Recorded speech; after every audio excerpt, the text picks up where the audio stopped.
Hey everyone, thanks for coming back. Welcome to my channel. This is a new video on how I colored my wig.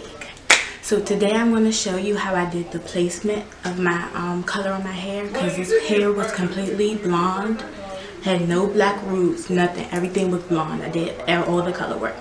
So I'm going to show you how I did that. So if you want to see the end results of this, stay tuned. And I'll also be coming with another video after this on how I curled it and how I put my wigs on every day the easy way. So I'll come back to you with more videos like that. And don't forget to like, subscribe, and share me with everybody you know, because everybody can look like this. Stay tuned. Okay everyone, so first you're going to need color brushes, and you're also going to use the color brush and the color. I'm using iron. I'll put the colors in the description below. You'll also need clips, and you'll also need comb and gloves, just to section the hair off from parting it, and just so you don't get messy and stains all over your hands, because that's going to be the last thing you want to walk around with, purple hands and stuff at work and everything. So I usually section my hair off in 4 sections. I usually do from the ear up and the ear and down, and I split them in half, and then I go in and do subsections while I'm coloring it. This just makes it easy and less messy. Well, it's gonna be messy anyway because I color messy, but it just makes it easier to look at.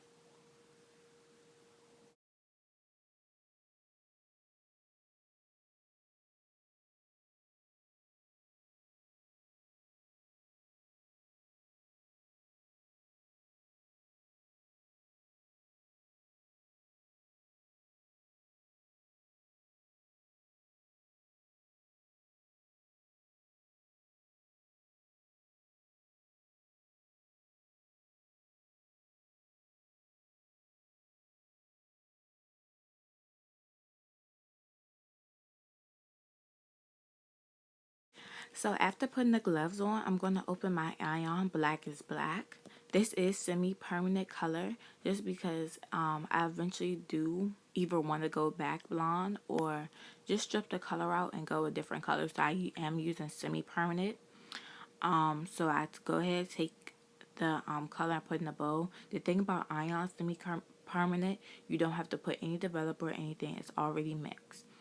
So I just go ahead, put it in the bowl, and I'm really just doing the roots dark, just to give it the effect that I want. I was going to do all bright roots, but changed my mind. So I'm going to go ahead and do my subsection. I usually use a brush to start off. That's the neatest way to go, but I feel like I can't get everything with my brush, so I usually go in with my hand. And I just get the color in. I feel like the color work comes out better. It's more blended in and everything. Also, when you're doing roots and you're doing more ombres or just different colors, you want to make sure you pull the color down.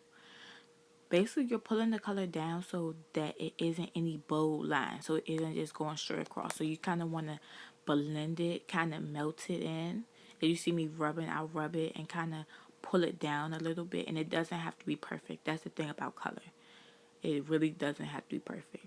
So I just kind of go in and just pull it down, and you can kind of see it goes up in some areas and goes down in some areas. You kind of want it to look like it's melting into the next color.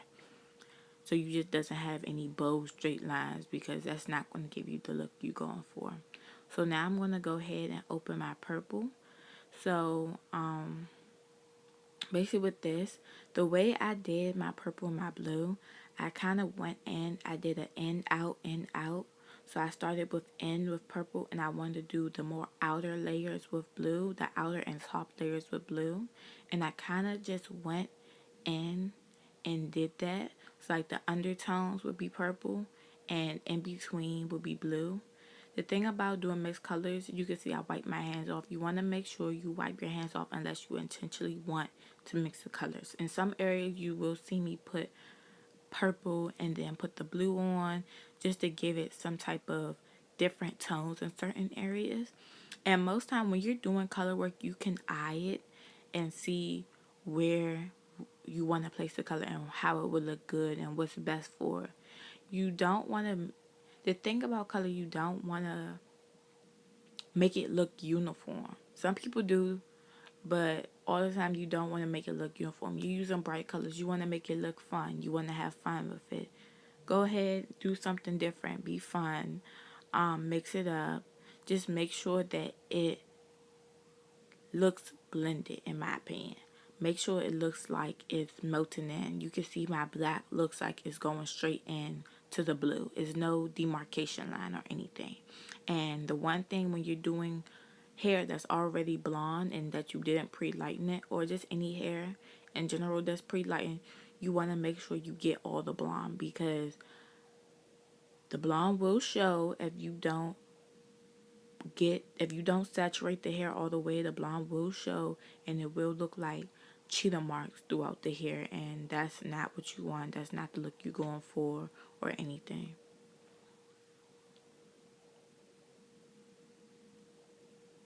So while I'm doing it, I kind of just go through my hands and rub them together through the hair just to make sure it's saturated and everything. And that just gives me the look that I'm going for. Just kind of rubbing it through and everything. You will make sure, and that's why I'd rather put color on with my hands than a brush, because brushes, I feel like it's too much section and everything. Like, it won't give me the look I'm going for. I want to get messy, get in there, make sure the color's in there. And also, after you're done, you want to go back around and do any spots that need to be touched up. Like I said, you don't want cheetah spots in the hair. You want to make sure that everything is saturated with the color, so that after you rinse it, all the blonde is covered up, everything's the way you want it, everything's the same color you want it. And just go in and mix it together.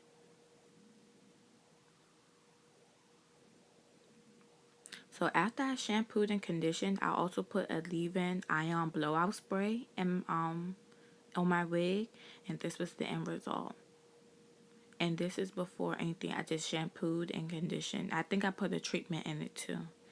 After I wand curled it and everything, this is how it came out.